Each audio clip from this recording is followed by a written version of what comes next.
We're here today with yet another CSM interview. We have Luke, who is from Frat. So go ahead and introduce yourself and tell us when you started playing and why. Yeah, hello everyone. So I'm Luke from Fraternity. Most people know me as one of there's probably the more vocal fraternity directors in things like Reddit. So I started playing back in about 2006, 2008 on and off. Never really got into the game. The entrance to the game at that point was pretty brutal. Then came back in 2018 and started properly because a friend was playing even and introduced me to the game and then kind of introduced me to high sec, then low sec, then null sec. So that was kind of my entry in 2018, and then I've kind of not left since then. Well, cool. You are sitting on CSM18 alongside myself and the rest of us. And you're campaigning again for a third time, I believe. What is your platform for CSM19? So it comes down to a number of things. Obviously, there's a whole load of stuff with the Equinox expansion that's kind of pretty rough. It's not quite. I know it's not quite there yet. So there's a lot of kind of continuation of that. There's a whole point around power projection and stagnation of nullsec that still needs to be addressed. Hopefully, as they're kind of touching on nullsec stuff at the moment, that's a big point I'd like to focus on because I think it does cause a number of issues, somewhat slightly controversial as I'm in Frat. And then there's a whole slew of like small things, just like even like quality of life things, right? Like PI and the fact that if you click on Celestials in Eve, they just have descriptions like the word moon and just like random little things that just makes the game quite like unfeature rich in places. As well as obviously getting involved in all of the kind of day-to-day bits and pieces. But Okay. So, as you know, Eve Rookies and myself are very into our new players. What do you think is one of the biggest challenges facing the new players coming into Eve today? it's a good question. I think there are two different challenges. One is the introduction part to the game. It kind of, yes, it takes you through the new player experience, and we'll talk about that no doubt later. It kind of just still dumps you into the game with in my mind, not that much guidance. And Eve generally is a social game. Like I don't know how you could play it solo. I know there are solo players that play it. I've never quite understood how you could play it solo. So I think that's kind of one big challenge that needs to happen. I think the other challenge Eve has is explaining it's kind of getting the paradigm of the game across to players, right? Because it's a very slow burn game. It's designed that way. It's the fact that skill points accrue over time. Yes, injectors exist, but it is a fairly slow burn game. And I think nowadays that's not the sort of game people are familiar with. It's very much a mechanism of its time. And I think it creates the challenge where new players kind of come in and go, oh, I haven't got all these new skills, so I can't fly in all these big fleets, and therefore I leave, right? And it's bring them into those social constructs and kind of go, no, you can still do a thing, you can still contribute, you are still valuable, and kind of make them feel part of that community. That's always been my big take on it. So I've been talking to some of the other players who've been around in Eve for 10 plus years, and I've asked them if maybe getting rid of the Magic 14 and just giving them all the skills to 5, do you think that would help new players catch up and their retention? I mean, it would certainly make them more kind of like day one baseline ready rather than wasting how much is it? How long does it take to do the Magic 14 now? Is it? It's a couple of months, isn't it? If I remember correctly. If you put your 1 million skill points into it, it takes like a month. Otherwise, if you put them into fun things, then it takes like 3 months. If you're not Yeah, Omega. I mean, you said to put them into the fun things, right? And Yep. that's the point. If you put them into the fun things, then you still don't have the Magic 14, other than waiting a long time. And I think if you got rid of them now, there's enough other skills that create a level of diversity in the game in terms of the high end stuff that's been added over the last decade. That the Magic 14 is probably less relevant as a time sink to get people into the game. Um, and I think if you can get people in fleets or in incursions faster or in social communities doing things faster, I think that's always going to be a good thing. Is there anything else that you can think of that might help improve new player retention?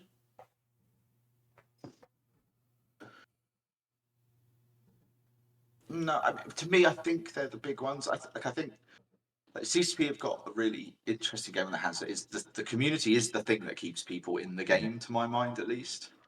Um, there's a whole adage that you kind of come for the video game, you kind of stay for the community. And I think that probably still stands as true today as it did 10 years ago. Yeah. Maybe some better signposting into those community organizations, although I guess you then run the risk of kind of run the risk of being seen to favor a specific organization. So I've had a couple other null candidates come through, and I've asked them the same thing. A lot of the times, especially on Reddit, you'll see advice to players is to go out to null as soon as possible. Do you think this is actually correct, or do you think that they should actually, spend some time in high sec or faction warfare doing other activities first? So when I joined, I spent probably my first month in high sec and scanning in wormholes. Oddly enough, was my big thing to make my income when I first started. And I think it does give you a reasonably comfortable place to kind of get to grips with the mechanics of the game, learn the core of the game. Whether going to nullsec then is the right thing, I still don't necessarily say going to nullsec is necessarily the first place you've got to go. I think it depends on the player, because nullsec is this very specific game, and if you go there too early, you just don't enjoy that game, and then you just quit Eve anyway, right? I think this is probably part of where the retention and on ramp is the problem, right? There's nothing there to kind of help focus new players to kind of go, if you're into this sort of thing, go here, and you can do these sort of things. So I don't think going to nullsec is necessarily the right first thing to do. I think the right first thing to do is to go to a community that can help you grow and learn as a player, with the skill type you like, whether that's Eve rookies, whether that's an incursion group that's new player focused, whether that's faction warfare that's new player focused.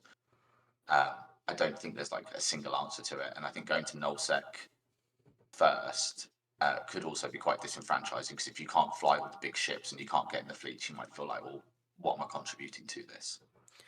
That's not to say nullsec groups don't do a good job of new players. It just Right. can create an awkward. I think it can be kind of awkward at times. So, do you guys have a program for new players? Kind of like Goons has Karma Fleet. Horde has their new player university. Do you guys have something for that?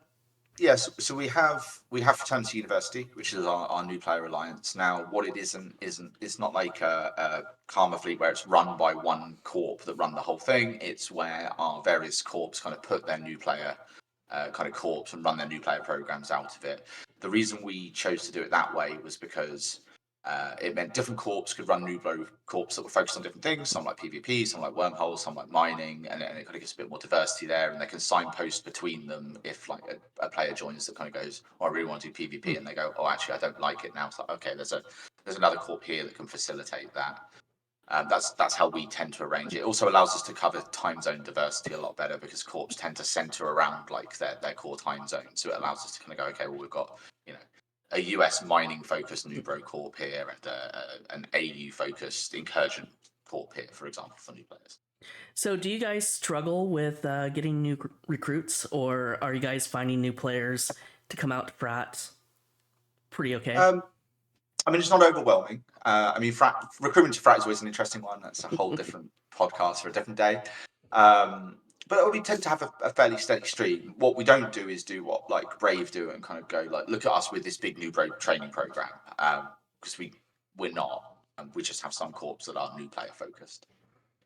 So, one of the questions that I've been asking the null candidates also is, do you guys have doctrines that support new players, or do you want them to inject into those doctrines as soon as possible? No, so we have Nubro capable ships. And actually a lot of our doctrines have either new player or alpha capable ships, depending on the very specific fleet comp. Obviously, some fleets those sort of things don't exist, but most of our comps tend to try and cater for a new player experience. Whether that's things like vigils and kind of stuff like that. We try to include them. Obviously, not all doctrines necessarily that would work, Right. but generally we do. Oh, cool.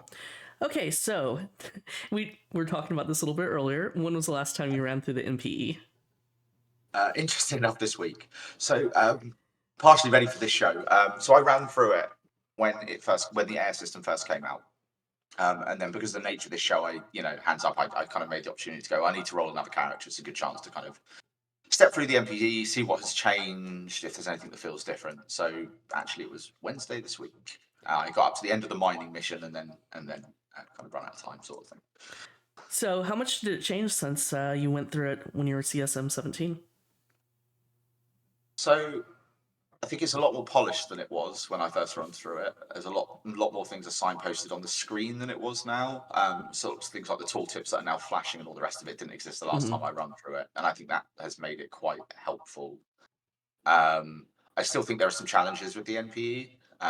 It's largely where I remember it, just in a slightly cleaner format now.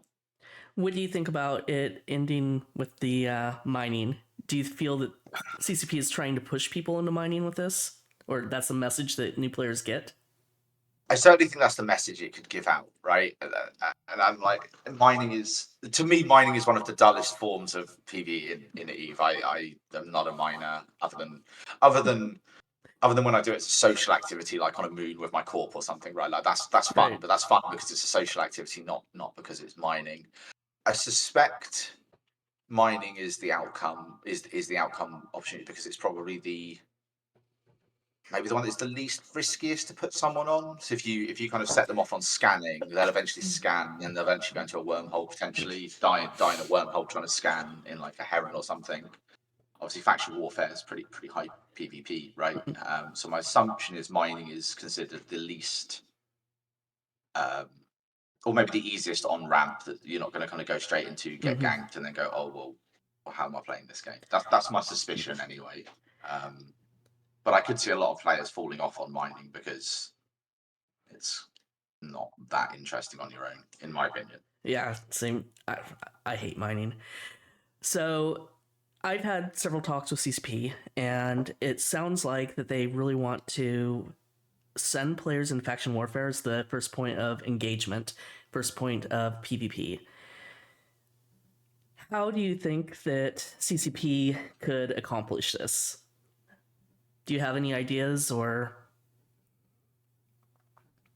I mean, faction warfare at least has the slight safety net that you can kind of signpost to militias, right? So there's Yep. it at least is the kind of in-game construct rather than favoriting different corps. Although I suspect different militias would then throw their hands up in the air if everything went to like cow mill, for example. I think. I mean, I guess you would go to the militia that was related to your home system and your kind of I'd character suspect so. selection. Um, it's interesting. I kind of feel like if you wanted to put new players towards faction warfare, you kind of almost want like a new player care package when they join the militia. Like you join the militia, you're less than X number of days old or X number of skill points old, however you want to calculate it.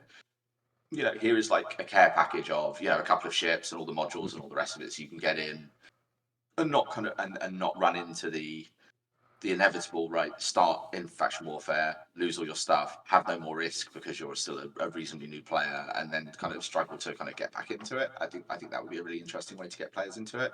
How you would do that without people just doing it for the care package and taking all the stuff is the question there, I guess. But I guess if it was low value, it wouldn't really make that much difference. Yeah, it'd probably be something, a couple frigates or whatnot, nothing, faction.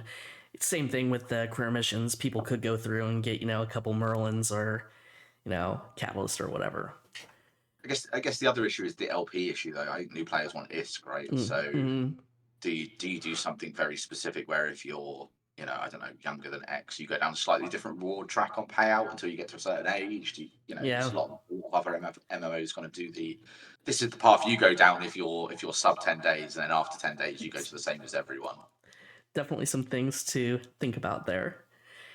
So now we're going to go into the community part of the interview. And community is very important to me. I've formed a community that has no in game presence, but we are a massive force. How do you define community within Eve? I mean, I to me I define community as a group of individuals that want to socialize with each other regarding this slightly larger than it should be video game term, larger it should be in terms of the amount of people's lives it kind of consumes. To me, I always refer to Eve as a hobby rather than a game.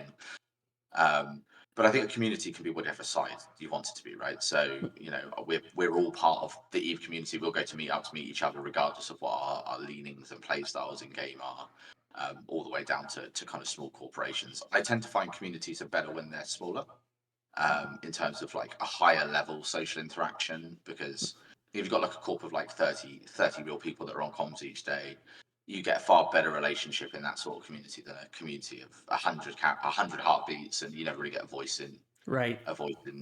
sideways sort of thing. So for me, community is the whole broad spectrum, um, personally. Okay. And of course, with any community comes toxicity. I know that you have a very interesting view on this, so why don't you go ahead and tell us what you think about it? And just to be clear, it isn't the PvP, it's not, the ganking or any of the in game stuff that makes Eve Eve. It's all the other stuff, the racism and sexism and all that good Yeah, stuff. I say good stuff. I No. mean, to me, there's kind of like three levels, right? You've got right at the bottom, at the top level, you've got the ganking and the griefing and stuff, which can be deemed toxic if it's done in some form of like campaign or something. But again, that's part of the game. It's kind of the point. And then the bottom of the barrel, you've got racism, right? We Mm-hmm. have this from a fraternity perspective. We have a generally very hard line view on it. It's if you're seen doing it and you know what you're doing, you're just going to get banned. It's not a community where we want to foster that. The next level up is like if someone says something they don't necessarily realize is seen as toxic, and then you might have a sit down conversation and go, let's be think about what you're saying, please. Um, the one in the middle is the shit posting territory. Now, whether that's in local, whether that's on Discord, or whether that's on Reddit. And I actually think it's probably one of the things that makes the Eve community look a lot more toxic than it probably is sometimes, right? Because there is a culture around troll posting against people, and everybody's friends with each other, and they do it to each other generally, and you kind of realise that that's just part of the kind of culture of to early noughties video game subculture, I guess, more than anything. And that makes it really difficult. Like if I'm a new player, if I was a new player and I joined RE, I'd be out. I'm like, why am I doing this? This is nobody here likes each other, and everybody's horrible. And I've definitely had it with new players in my corp, right, that have seen it and gone, why is everybody so mean to each other? And they're like, well, we're not. It's we're saying these things on Reddit, but this the same person I'm saying this to. I was literally at an Eve meet 2 weeks ago with, sort of thing, right, having a good time with them. So for me, if it kind of crosses the lines into the kind of true discrimination, so discrimination, ableism, disability related, Yeah. then there's no line for it. You just got right. I am not a big fan of like shit talking in local, but at the same time, it is part of the culture of the game. I think Mm-hmm. the difficulty is it comes down to those people that are in the community to police some of that and kind of go, okay, you're crossing the line now. Stop. This is stepping beyond just something that everybody accepts as a bit of fun to really, Right. kind of a bit offensive. And so that's where I find the toxicity one really difficult because part of it is just kind of part of the trolling that is the video game, right? So, how do you guys deal with the racial issue? Because a lot of the people are always, like, oh, frat Chinese, and along those lines. I mean, if it's people outside of fraternity kind of saying it's people of fraternity, I generally take the view of just ignore them, like block them, ignore them, report them if you feel like you want to, just move on, because yeah, it sounds like such a cliche teacher now from the '90s. If you rise to it, it kind of almost self fuels it a little bit, Yeah. but it does, right? So I just take the view of if they're upset and you block them, if it's egregious, report them. If that's what they want to do to make themselves feel happy, well, so be it. Um, I'd rather just suggest people just don't engage with it and move on rather than rise to that and potentially find themselves in a situation where they've then responded and then they've been reported and Right. um, I've had to have a couple of conversations with newer players that are kind of not got upset, but kind of getting towards upset where they've had kind of things thrown at them, and you have to sit down and have a chat and kind of go, look, it's not you. People like to keyboard warrior when they're not face to face with someone, um, and I do think it's probably slight a tangent to this. I do think that's a slight issue with even the last decade. Is most of the old hands do well, most of the old bitter veterans do kind of, troll post each other and all the rest of it. But they all know it's a game and they all get on with each other. I think it's really difficult when you see newer players that don't understand that Yeah. community. Like they really buy into it and they really drink the Kool-Aid and kind of go off. And you're like, no, we're saying it's a joke. It's not real. Yeah, You I know, definitely agree with that. What is the general sentiment within your alliance? Are most people aware of the discrimination against them, or do they just ignore it and do their own thing? I think on the whole, people ignore it. There are definitely situations where I've had to sit down with pilots and go, just take a breath, relax. Like it's really difficult, especially with when you get into like racism territory. It really gets difficult, Yeah. right? Because you're kind of someone's just insulting something, and it's just what you are rather than or who you are. There's not anything you can do about it. It's not anything you've done. Yeah. But I do think it hurts new player arrival into the game somewhat. To have to sit there and go through that when they don't know the history, right? Do you think that the toxicity has gotten better over the years, or do you think it's about the same? Or has it just I moved into different formats?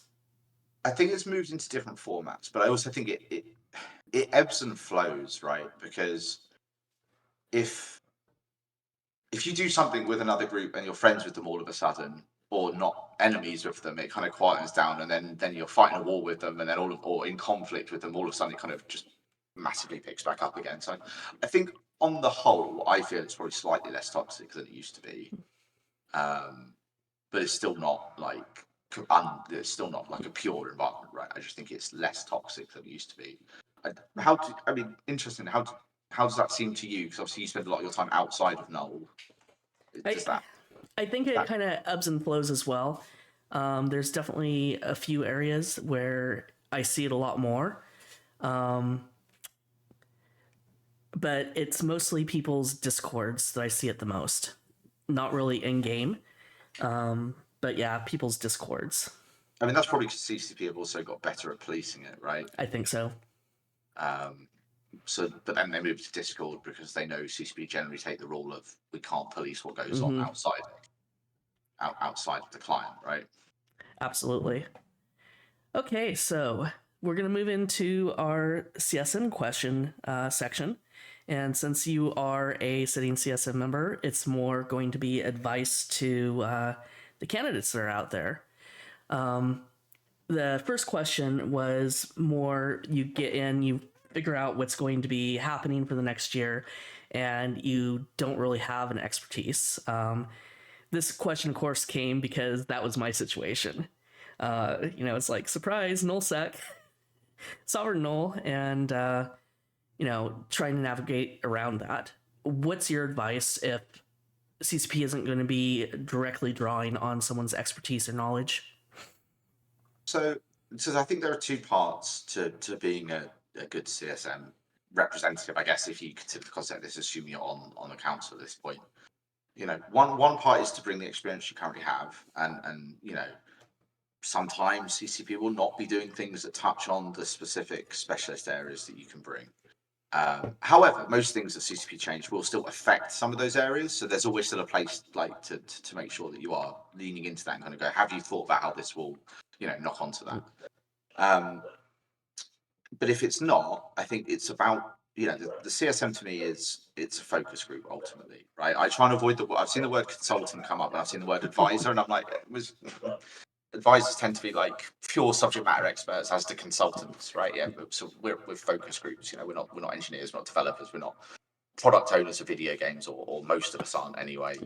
Um, so it's largely about kind of going, well, if I don't know the area, one, if you don't know the area and you don't want to engage in that particular area, don't butt in for the don't inject stuff for the sake of injecting it, because that just creates more confusion around the table.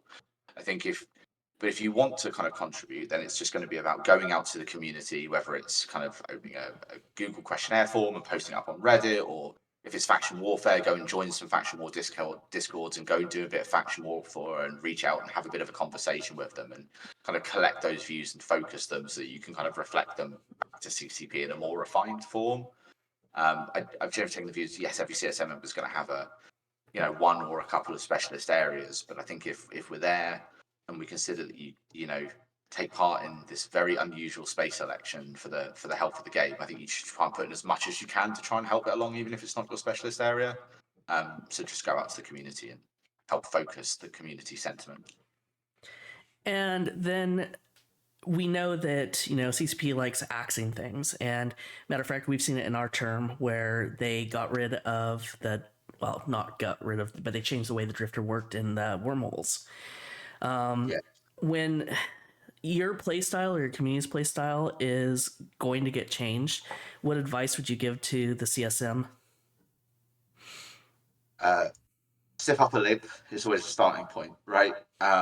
Because it's very easy to have the emotional reaction of you're destroying the thing that I enjoy, right? Now, the truth is, sometimes maybe the thing that's being changed is a problem that it's being changed, and nobody's kind of understood, or not understood. Maybe the impact of it's not necessarily been understood. And then you kind of bring together all the data you've got, focus it, present it back, and go, look, we think if you fix this is the knock-on effect for it. But I do think it's beholden on members of the CSM to kind of play through the reasons why CCP will be making decisions, which are, that's the benefit to some degree you get as being on the CSM. Yes, you're under NDA. No, you can't, share that information, but you at least will have access to some of that to make a considered view and kind of go, okay, I want this game to be around for its third decade. They're making this change. I know why they're making this change. I agree with the reasons, like, logically, whether it's economic or Mm-hmm. whatever. So now need to just kind of, work out how we work with CCP to make that change the least jarring to that community that engages in that gameplay. Um, because obviously the reasons CCP will make certain changes will not always be known. Right. But also, nobody is going to go out there, even, nobody's going to go out there and go, here's some content that, 5,000 players enjoy doing it. Let's just delete it for the sake of deleting it, right? Nobody Exactly. does that to take away your fun. There's always going to be a reason for it, even if don't agree necessarily with the reason. So then, of course, I think a lot of players think that our job is to force CCP to fix things or go in and demand changes. Um, what advice would you give to new CSM coming in for 19 with the situation? I mean, first of all, do not do that. I think, I mean, coming from an engineering world, so I work in software engineering, not gaming though. I think the quickest way to basically wipe out the benefit you could bring in your term is to go in and start demanding things, because that's just a general route for people to no longer listen to you. If you kind of turn up on day one, in one of the comms channels you've got with CCP, kind of going and just going, you're doing this wrong. You need to do this. You need to do this. You need to do this. You're wrong. They're just going to switch off, right? Because then any normal person would switch off, right? It's about making a relationship with CCP, and if you want that relationship to be a nice, cordial, friendly relationship, don't go in and start demanding things, because they're just gonna shut it down, and then you're probably a wasted CSM seat at that point. What's the best way to affect change as CSM? So it depends on the subject, obviously, but I think ultimately it is to, if you've got an idea you want to discuss, obviously do your general fact finding with the player base first, see what people's views are of certain things. Like if you want to change something in faction warfare, for example, and it's a specific thing, understand, is it actually a problem? What's the impact? How many problems there are with it. Then sit down with the rest of the CSM. I always think is a good approach, and kind of say, look, this is the thing you want to bring up. What does everybody else think? Is there a reasonable mutual agreement of this is a problem or not? Because again, as a focus group, if 50% say one thing and the other 50% are arguing with each other, that also doesn't look great, right? When you're kind of putting something out to CCP. So that, and then if everybody is in kind of like at least a loose agreement that this is an area that needs to be focused on, then bring it up to CCP. Even if you're not bringing up like this is the fix that I think is needed. Even if there's a problem here, we all think there's a problem here. None of us quite agree on the specific fix, but could we look at it? That's generally how I try to approach things, anyway. Do you have any other advice that would be good for the incoming CSM? For me, I think when you first get into the room, understand who everybody from CCP is. like understand what they're responsible for what they're looking at, right? Like any organization, it's quite a it's quite a complex structure. Different people look at different things. Understand who's you know looking after what. If you've got something big you want to bring up, type it up, like put it as like a package to kind of put up there so that you can kind of keep referring to it and have those conversations. That's how I would generally go about doing it. It's always a challenge, I think, for new. Like I have the slight benefit of this being the end of my second term rather than my first. Mm-hmm. I kind of feel infinitely that CSM18 I came in with, I know who the CCPs are that I can talk to about different subjects. Whereas obviously in my first term, I'm like, you're part of one of the teams that are working on X, but I don't know what I can approach you with or not because I don't know what your area of knowledge is. Have you found that from? This is obviously your first term, right? I don't know if you Yeah, it's felt. my first time. Yeah, I would say my first 6 months, I kind of feel like they're a little bit wasted because I was trying to figure out everything. But now I have those relationships with the teams that I'm working, closely with. And, if I were to get in for 19, I think that I could do my job a lot better. Yeah, I think it's really interesting, right? If you don't know who to go and talk to, Yeah. um, and you don't know what you can ask, right? Like if it's like you need data for something. I mean, CCP will always help with that, but you need to know that you can ask for it as well. Yeah, I feel like that, your first term is spent largely, learning the ropes, learning what you can and can't say, what you can and can't do. Because, of course, if you go and start pulling communities and stuff like that, everyone's going to be, aha, this is what CCP is going to work on next. And, Yeah, you know, yeah, and then all of a sudden, there's a yeah. No, I agree. It's really difficult because I said that's kind of getting into the expectation setting area as well, right? When you're just asking questions from the community, it's like, no, this isn't something I've been asked to do. yep. Something I want to collect some information on. That's fair. That's really fair. I think I've And, had that at least once and about then some really bizarre subject. and then they absolutely won't believe you that it's not the thing that's going to be coming up next, and yeah. Yeah, yeah. No, I agreed. I agree. Um, so as a CSM, do you have to take everything the community members ask you for to CCP, or can you pick and Um, choose? so I try to take most things at the right time. So I have a couple of little pads, like I have a notes pad and a little quality of life pad, and I would tend to throw most things into that pad just as a like a place to reference to. I think the challenge is kind of presenting it to CCP at the right time. Because you could just turn up with like a whole list of 50 quality of life things, and if they're not in a position to work on any quality of life things, it's just you're going to have to do it again. Um, there are also sometimes when you see the odd suggestions in the community from a community member when you want to talk to them and go, why have you made that suggestion? Because if you're not convinced it's a good suggestion, but I try to have those conversations at least, right? And kind of go like, I know this is what you think might sound like a really good idea, but it might not be so great in hindsight. Exactly. And that's just about putting the time into your kind of like constituency or community base, right? And just kind of going, why do you think that's a good idea? Yeah, Um, I found that trying to get as much from the players as possible, and I've actually told a couple of them. A few communities had come to me about I can't remember something. I told them that they really needed to go write it out, come up with consensus before I present it to CCP, because I think that if we go and present something that's really stupid, CCP will just kind of be like, yeah, we're not going to listen to you anymore. yeah, pretty much, yeah. Okay, so I have a few community questions, and the first one is your stance on multi-boxing. Half my community multi-boxes, they do home fronts, incursions, mine, all that good stuff. The other half wants us down to one account, maybe even get rid of slots 2 and 3. Where do you stand? I think it's a thing that kind of has to exist in Eve. Ignoring the uh, kind of commercial element from CCP's perspective, right? 'Cause there's a whole element of why would they do anything about it because they're paid for accounts.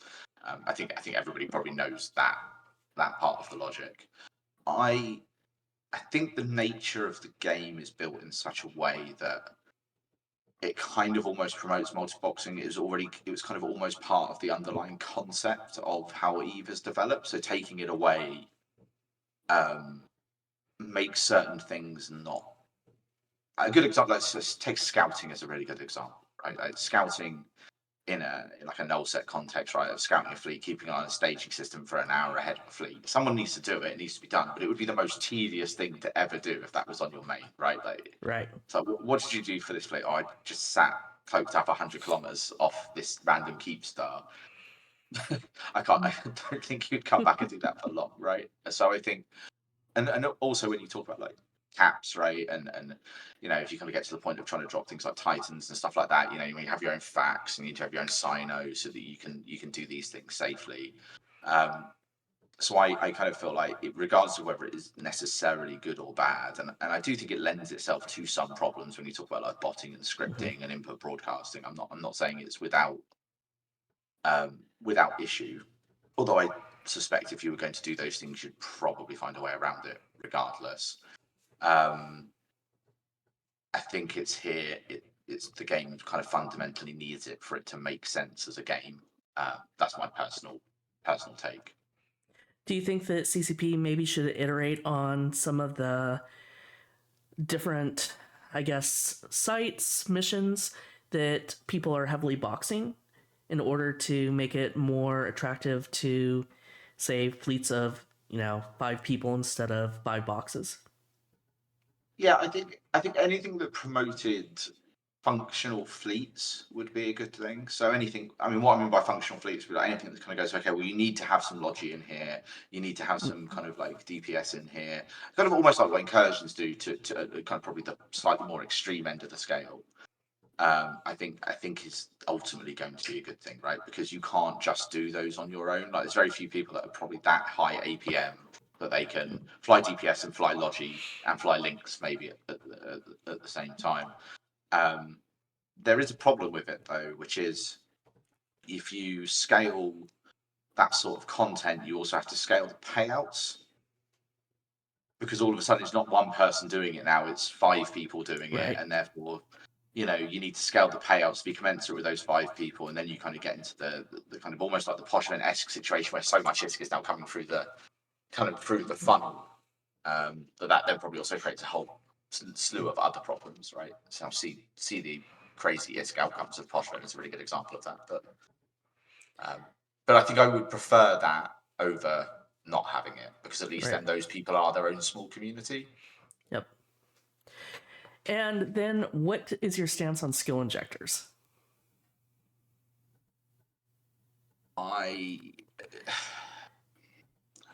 both do not like them, but also understand their reason for existing. Because again, it's a game where it's all built around time, and the majority of the game is now developed to such an end state in terms of its content. It's how do you bring in a new player and not expect them to want to be able to contribute, like not want to be able to kind of compete with everybody else and get involved in all of these fleets and fly those shiny things. I think there's probably a better approach to the diminishing returns for skill injectors. I think maybe there's something to do with either the diminishing return should be kind of more diminishing, or maybe they don't work beyond a certain level, or something. Because I guess there's an argument that kind of goes, if you're already at like 100+ million skill points, there's lots of other ways of getting skill points through daily login rewards when they were a thing, or Right. skill points, or for whatever. But again, I would rather see people be able to get into ships and play and enjoy this game that we all play than sit there kind of staring at it from the sidelines, kind of going, "Oh, I want to be in." I say Munin, but I don't know if anyone flies Munins anymore. But is that kind of like people sitting there at the sidelines and kind of going, "I want to fly this thing, but I Yeah. can't fly this thing, and I'm going to have to wait 60 days to fly it or 90 days to fly it." Yeah. I kind of feel like a lot of players would disengage as well. I think so, because especially when you look at it, if I skill into T2 frigates for Caldari, why should I have to wait another, what is it, 2 months or month to skill into the others? It's not that I'm gonna need any more experience to go and fly the opposing faction's assault frigate. I guess the other thing is you could also like change skill injectors to have like a list of skill types they actually work on.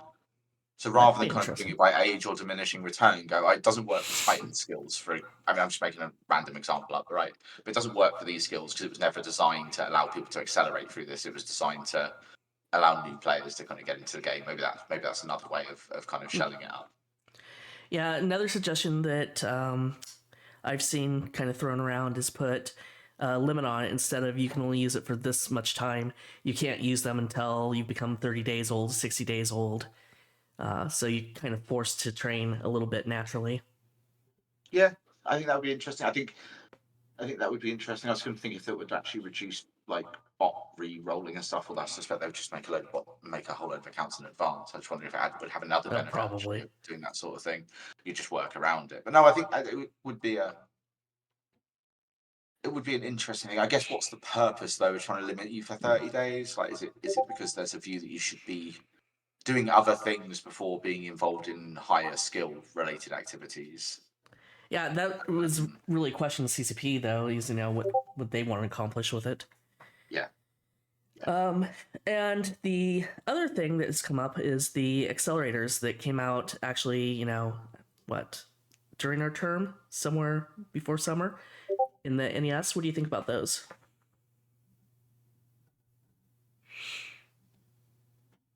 I think I'm okay with them. Like, I mean, I've not seen massive concern. Personally, I've not. Most of my people have not come to a massive concern. Like, what? Obviously, the question's been asked. So, if people raise like specific things they dislike about them, I'd be really interested to hear. I've not had much issue raised my way, and I think they're probably okay. Yeah, I think most people seem to like them, but of course, I still always have that portion of the community that is just mad that anyone has an advantage because they had walked to school uphill both ways in 5 feet of snow, and Yeah, but the world moves on. Once upon a time, you had to go to the shop on a horse and cart, and it took 6 hours. Now we have cars, right? I mean, progress. progress exists because it was horrible and tedious. Just because you had to go through the horror, the tedium, doesn't mean you have to inflict it on somebody else. At least in my view, anyway. I mean, I keep telling people, just because you used to lose skill points doesn't mean we need to bring it back. So, Yeah, exactly right. Like I'm kind of like the idea of going. I had to go through this pain, meaning everybody else has to go through this pain. Is just like, but yeah, but we also want more people to come and play this game, right? Like for good or bad, we are an aging population of gamers due to the age of EVE Online. So anything that allows kind of like fresh blood to cycle through and not see it as tedious is, in my mind, a good thing. absolutely. So, we're coming down to the end of the interview almost. What do you think is the most pressing issue in Eve today? It could be things that we've talked about, things we haven't talked about. I think it probably varies based on type of space. I think, like from a null perspective, it's very much stagnation, right? And I think everybody knows that. Um, I think the challenge there is what is exactly the right answer, because I think all answers have other second and third tier problems that they can generate, but that's definitely an issue. It's definitely largely a symptom of the force projection kind of paradigm that we're currently in. And I've put a number of notes about that on my forum thread as well to the same thing of a number of different ideas that I could think of to kind of adjusting that. But the reason I think that becomes a problem is because if you consider that there is like a cycle of players, they kind of come into the game, they kind of form their communities, whether that's in high sec or low sec, and then they might branch off and do something else as a community, whether that's or a high sec community, and we now want to go and look up, we want to kind of like take, for inverted commas, some space in low sec, right? Or we want to try and take some space in null sec somewhere in like one or two systems.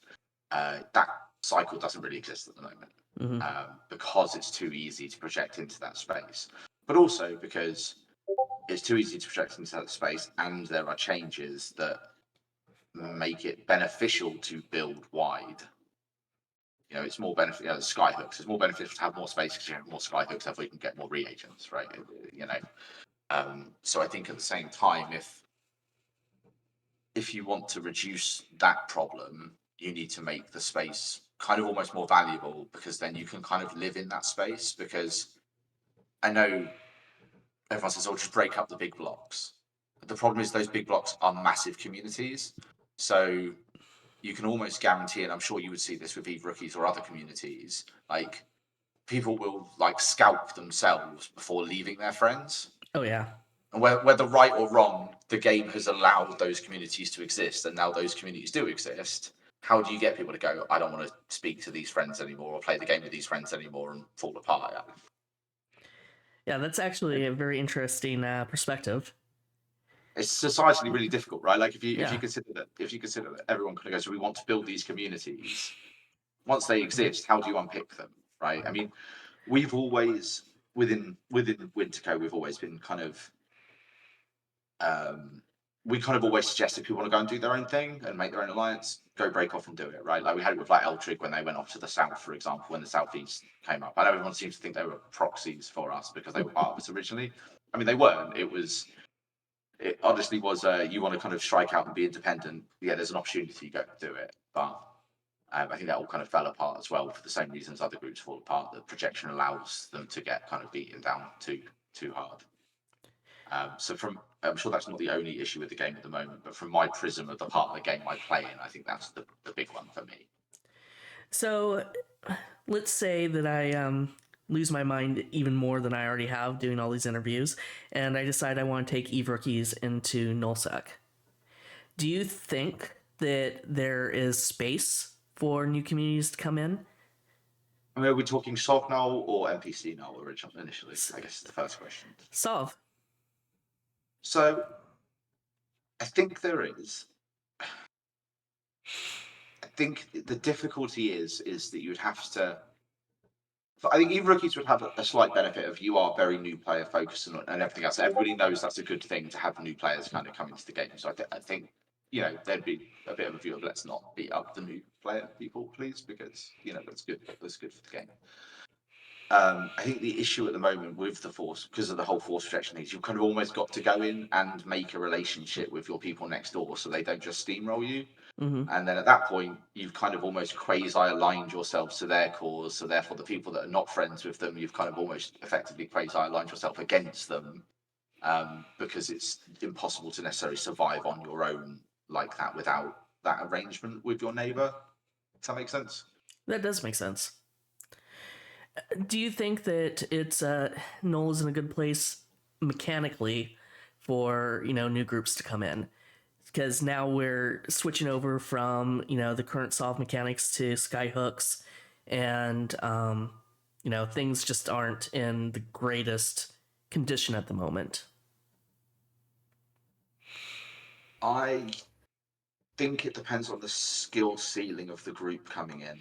I think if it was fully new player, like low skill characters, so not using, not running things like battleships or whatever to go run like Mm-hmm. null sec incursions or T2 kind of exhumers and stuff to mine more effectively and all the rest of it. I think that's where you probably start to struggle, because ultimately those smaller groups kind of tax their members to generate their income to kind of put up their infrastructure. And I think you net kind of want to go, let's say taxes, I don't know, 10% or 5%. Let's say 5%, sorry, which seems to be like the null standard at the moment from what I've seen.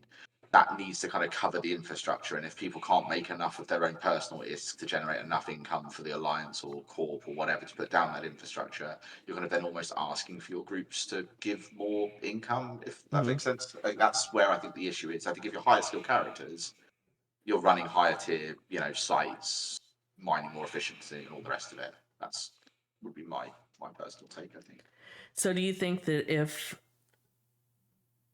blocks do start breaking up and alliances start becoming smaller or doing whatever we're trying to do with it at the moment, that it's going to actually give more room? Or do you think that the groups coming in are just getting the scraps?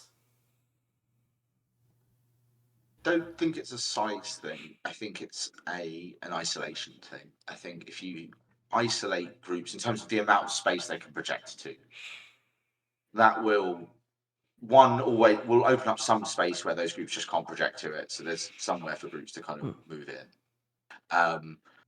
But also potentially drive some size down, right? Because if you can only project, I don't know, one region, let's say, just like an arbitrary area declaration, then one region can only support so much space, so many people, right? So if you're an alliance that is got a lot of PvE activity to make that income, and you can't go that far, then people will naturally move on because they want to make their income, because that's their, inverted commas, win condition or victory condition for logging in for the evening. So that will force size down, which means they can't project as, even for the space they can project, they don't have as many members to project because they've shrunk by the virtue of it.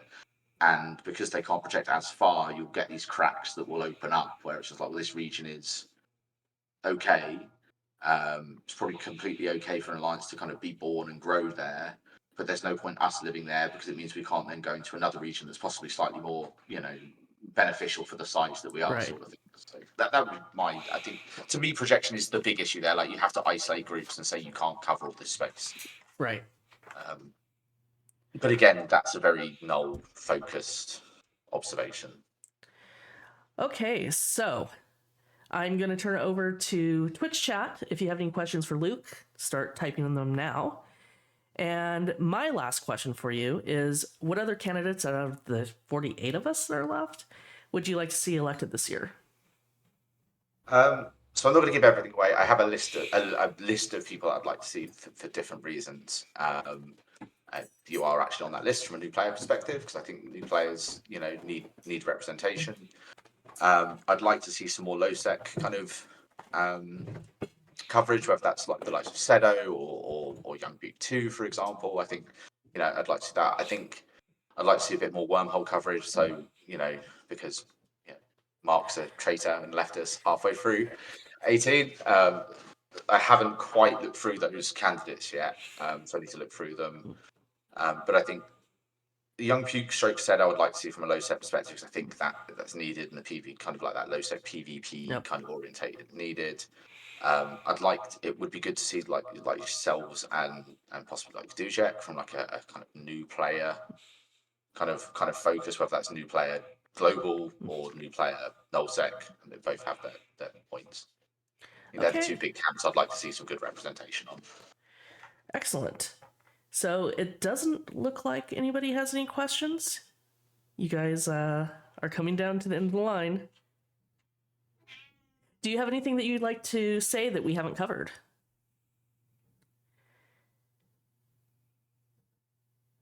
I know I asked that before, but... Yeah, I think you asked. No, I don't think I do at the moment, actually. Okay, perfect.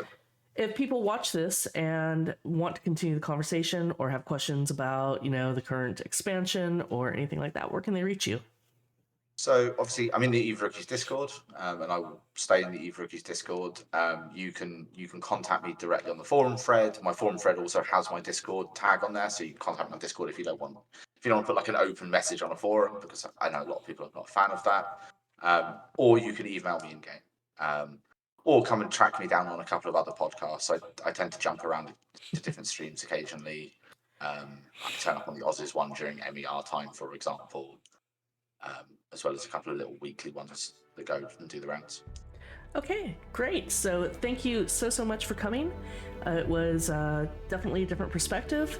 I always like having the null people coming out, since we don't know a lot about it. So yeah, thank you. Best of luck with your campaign. That's indeed too.